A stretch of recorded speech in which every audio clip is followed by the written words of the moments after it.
I still remember the day my world changed. It was my 65th birthday, and I just turned in my badge after 40 years on the police force. That night, I sat on my porch, looking at the sunset, and for the first time in decades, I wasn't thinking about tomorrow's shift or yesterday's paperwork. I was just there, present, and terrified, because suddenly, the structure that had defined my entire adult life was gone. What now? Who was I without my uniform? As a veteran transitioning to civilian life years earlier, I'd faced similar questions, but this was different. This was the rest of my life. That moment of panic led me down a path I never expected, a journey into mindfulness that transformed everything. And it might just change things for you too. Let's be honest about something. Nobody really prepares us for life after 60. We spend decades building careers, raising families, paying mortgages, and then suddenly, we're supposed to know how to live differently. The transition can be jarring, especially for those of us who defined ourselves by what we did for a living.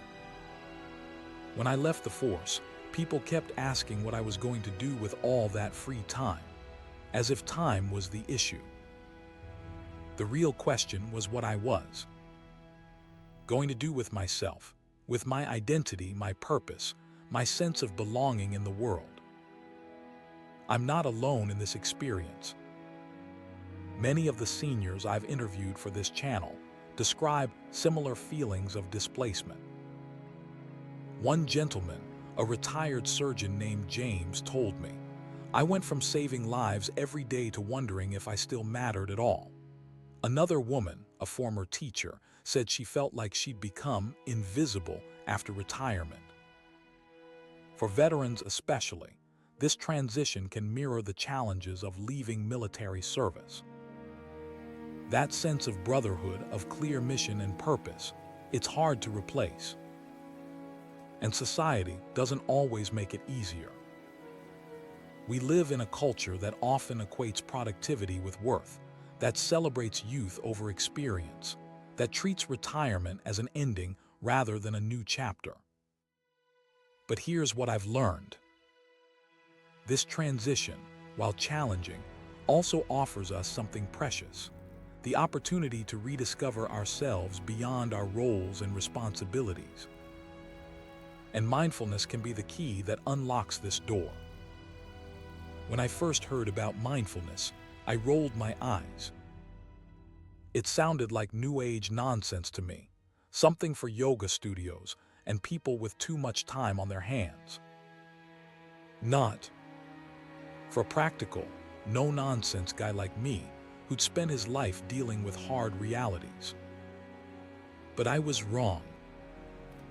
Dead wrong. Mindfulness isn't about emptying your mind or achieving some perfect state of Zen. It's much simpler and more powerful than that. At its core, mindfulness is about paying attention. It's about being fully present in your life as it unfolds, moment by moment, without judgment. And for those of us in our 60s, 70s, and beyond, this practice takes on special significance. We've spent decades rushing through life, always focused on the next goal, the next milestone. Mindfulness invites us to slow down and actually experience the life we've worked so hard to build. There's a beautiful story I heard from Alina, an 82-year-old woman who started practicing mindfulness after losing her husband of 60 years. She told me, "For months after Jim died, I was just going through the motions. Then one day, I was washing dishes and really felt the warm water on my hands. Really noticed it. And I started to cry because I realized I was still alive, still capable of sensation and joy. That small moment brought me back to living. For veterans, mindfulness offers something particularly valuable, a way to be present without being overwhelmed by the past. Many of us carry memories that can hijack our peace of mind. Mindfulness teaches us to acknowledge those memories without being controlled by them. The science backs this up. Research specifically focused on older adults shows that regular mindfulness practice can improve cognitive function, reduce loneliness, lower blood pressure, and even strengthen immune response. One study from 2019 found that mindfulness meditation helped veterans with PTSD reduce their symptoms by nearly 40%. But beyond the clinical benefits, there's something more fundamental at work. Mindfulness reminds us that we are more than our age, more than our past careers, more than our physical limitations. We are fully alive human beings, capable of deep presence and joy, right up until our final breath. So how do we actually do this? How do we bring mindfulness into our daily lives as seniors? It doesn't require special equipment, expensive retreats, or the flexibility of a yoga instructor. It starts with simple practices you can begin right now. Let me share what worked for me. I started with just 3 minutes each morning. 3 minutes of sitting in my favorite chair, feeling my breath move in and out, noticing when my mind wandered, and gently bringing my attention back to my breathing. Just 3 minutes. It seemed almost too simple to matter. But those 3 minutes gradually expanded. And more importantly, they began to influence how I moved through the rest of my day. I started to notice when I was eating without tasting my food, when I was talking to my grandchildren without really hearing them, when I was rushing through a walk in the park without seeing the trees. Here are some practical ways to bring mindfulness into your daily routine. First, try mindful breathing. Set a timer for 3 minutes. Sit comfortably and focus on the sensation of your breath entering and leaving your body. When your mind wanders, and it will, gently bring your attention back to your breath. No judgment, no frustration. Just return to the breath. Second, practice mindful movement. This can be especially valuable for seniors dealing with physical limitations. Whether you're walking, stretching, or even just moving from your chair to the kitchen, pay attention to the sensations in your body. Notice how your feet feel against the floor, how your muscles engage, how your balance shifts. This not only builds mindfulness, but can help prevent falls by increasing body awareness. Third, bring mindfulness to everyday activities. Choose one routine task, brushing your teeth, washing dishes, folding laundry, and do it with full attention. Notice the sensations, the movements, the sounds. This transforms chores into opportunities for presence. Fourth, try a body scan meditation. Lie down comfortably and systematically. Bring attention to each part of your body, from your toes to the top of your head. Notice sensations without trying to change them. This practice helps reconnect us with our bodies, which is especially important as we age and sometimes become disconnected from physical sensations. For veterans, I've found that structured mindfulness practices can be particularly helpful. The discipline and routine might feel familiar and comfortable. One veteran in our community, Michael, adapted his military morning routine to include mindfulness practice, creating what he calls his mission-ready mind. Remember, the goal isn't perfection. It's practice. Some days will feel easier than others. Some days your mind will be all over the place. That's not failure, noticing that wandering is actually mindfulness in action. Now, let's talk about something that affects many of us as we age: physical pain and limitation. This is where mindfulness faces perhaps its greatest test, and where it can offer its most profound gifts. After decades of active duty, my body has its share of complaints. A bad knee from an arrest gone wrong in '89. Lower back pain that shows up like an uninvited guest on cold mornings. The beginning of arthritis in my hands. Some days, these physical realities dominate my attention, making mindfulness seem impossible. But here's what I've learned. Mindfulness isn't about ignoring pain or pretending it doesn't exist. It's about changing our relationship with pain. Sarah, a 75-year-old in our community who lives with chronic arthritis, described it beautifully.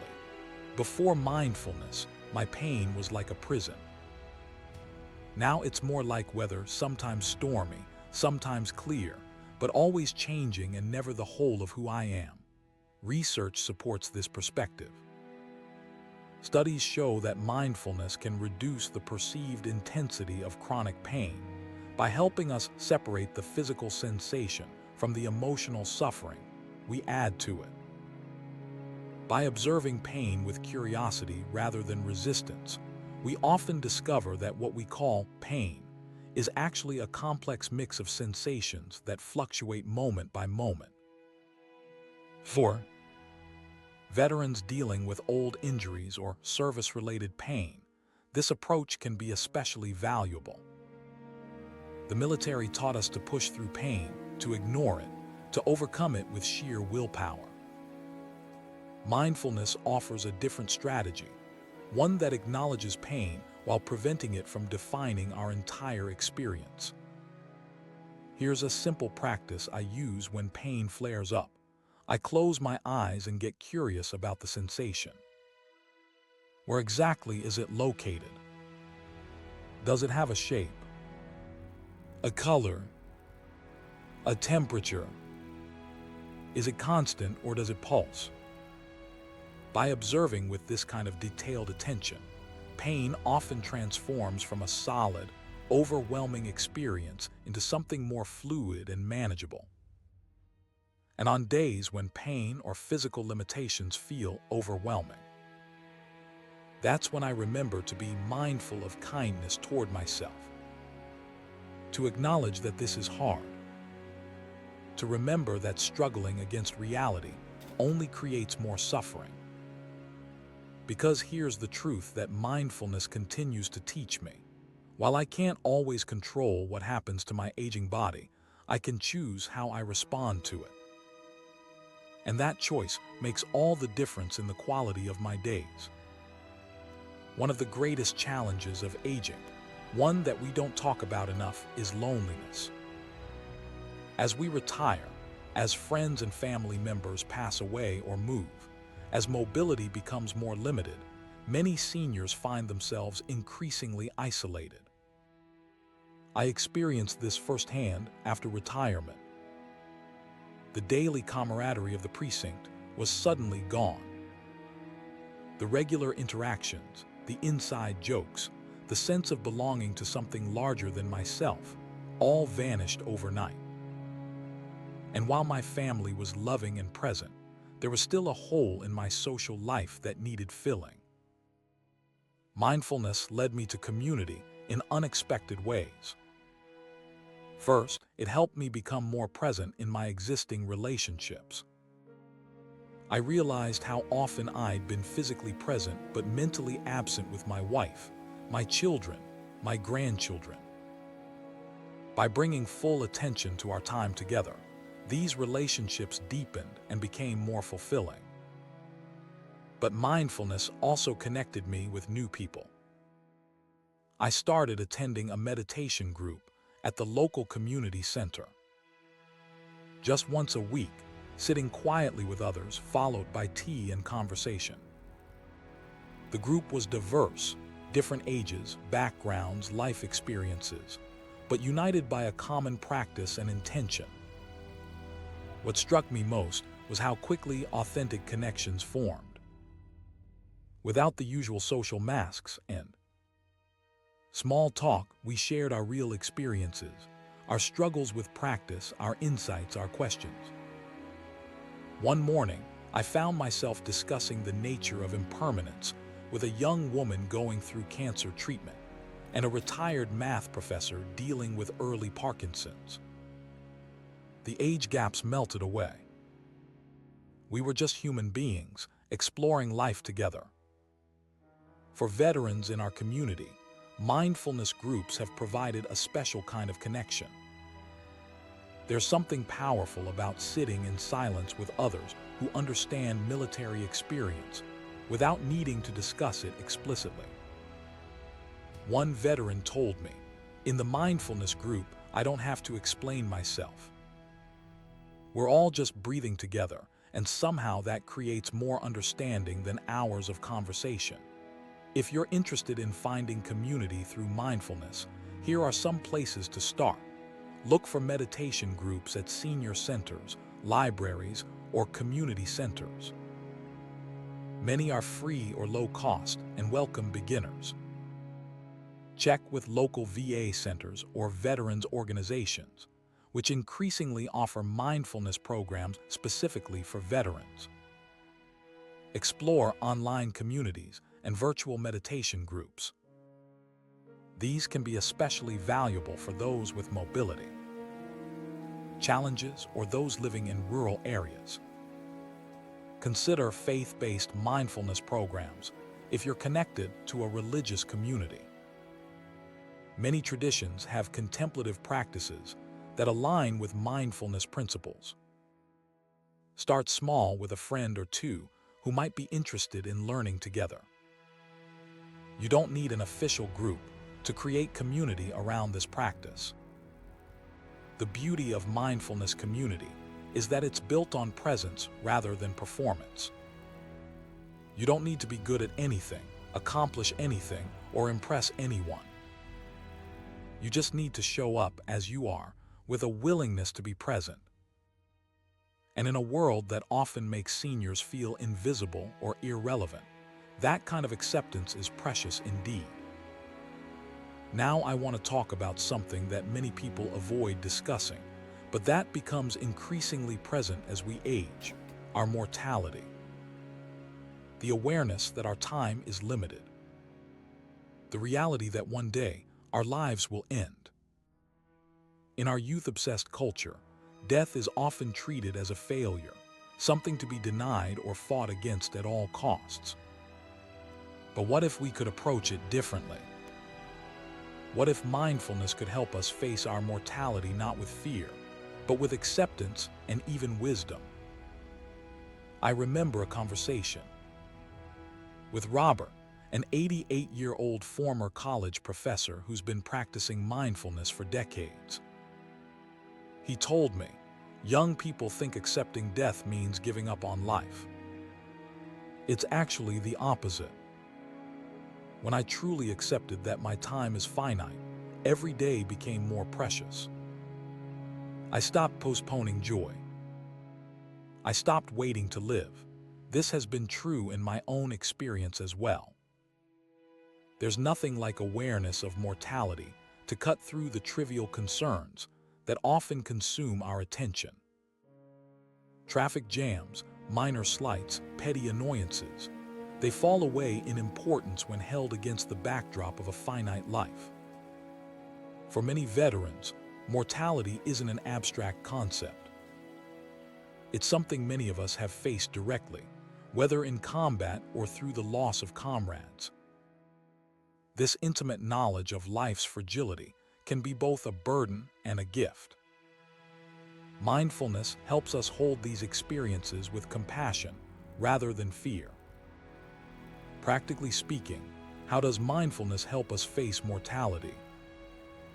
First, it teaches us to stay present rather than projecting into an imagined future.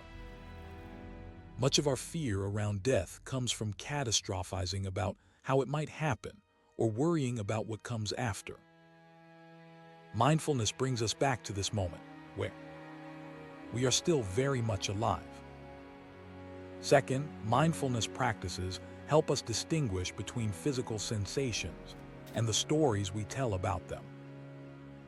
When anxiety about mortality arises, we can notice the physical symptoms, perhaps a tightness in the chest or a churning in the stomach, without automatically following the mental narrative of fear. Third, regular mindfulness practice familiarizes us with impermanence on a small scale.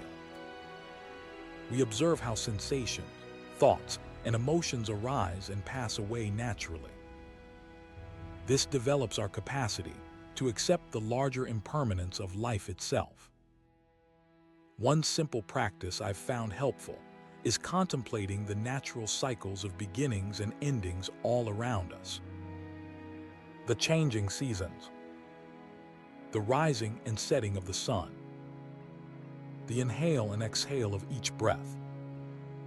By mindfully observing these natural transitions, we gradually become more comfortable with the rhythm of beginning and ending that defines all life. This isn't morbid, it's liberating. As the ancient Stoic philosophers understood, remembering our mortality doesn't diminish life, it enhances it. It cuts through pretense and procrastination. It clarifies what truly matters. And here's something I've observed among the most mindful seniors I know: those who have made peace with mortality seem to live with a special kind of freedom. They don't waste time on regret or resentment. They don't defer joy or postpone forgiveness. They live fully in the time they have, however long or short that may be. As one veteran in our community put it, "I've faced death before. Now I'm learning to face life with the same courage." Let's talk about something that becomes increasingly important as we age: our sense of legacy, purpose, and meaning. What contribution are we making? What will we leave behind? How do we continue to find purpose when traditional roles have changed? These questions took on new urgency for me after retirement. Without my badge and uniform, without the clear mission of protecting and serving my community, I felt adrift. My purpose had been so clearly defined for decades, and suddenly I had to figure it out all over again. Mindfulness helped me approach these questions differently. Instead of frantically searching for a new purpose out there, I began to pay attention to what naturally engaged me, what brought me alive, what felt meaningful in the present moment. I noticed how I lit up when sharing stories with my grandchildren, how time seemed to disappear when I was working in my garden, how conversations about personal growth and resilience energized me in a way that other topics didn't. These observations gradually led me to new expressions of purpose: mentoring young officers, starting this channel to share mindfulness with other seniors, volunteering at the community garden. Not a single grand purpose, but multiple threads of meaning woven through my days. Many veterans find similar pathways to renewed purpose. One former Marine in our community discovered a passion for teaching chess to at-risk youth. "It uses the same strategic thinking I valued in the military," he told me, "but now I'm helping kids develop those skills for their futures." Mindfulness supports this discovery process in several important ways. It helps us notice what truly engages us, rather than what we think should interest us or what others expect. It reduces our attachment to past identities that may no longer serve us, creating space for new possibilities to emerge. It increases our capacity to be present with uncertainty during transitions, allowing new purpose to evolve organically rather than being forced. It helps us recognize meaning in small, everyday moments rather than only in grand achievements. Research confirms the importance of purpose as we age. Studies show that older adults with a strong sense of purpose have better physical health, cognitive function, and emotional well-being. They're more resilient in the face of challenges and generally report higher life satisfaction. But here's an important distinction I've come to appreciate. Purpose in later life often looks different than purpose in our earlier years. It may be quieter, more relational, more focused on being than doing. As one 92-year-old in our community said, "My purpose now is to be fully present with whoever is in front of me." That's legacy enough. This shift from achievement to presence, from building to being, represents a profound wisdom that mindfulness helps cultivate. We begin to understand that our most significant legacy may not be what we accomplish, but how we show up in each moment. The quality of attention and care we bring to our interactions, the way we embody our values in daily life. For me, this understanding has been liberating.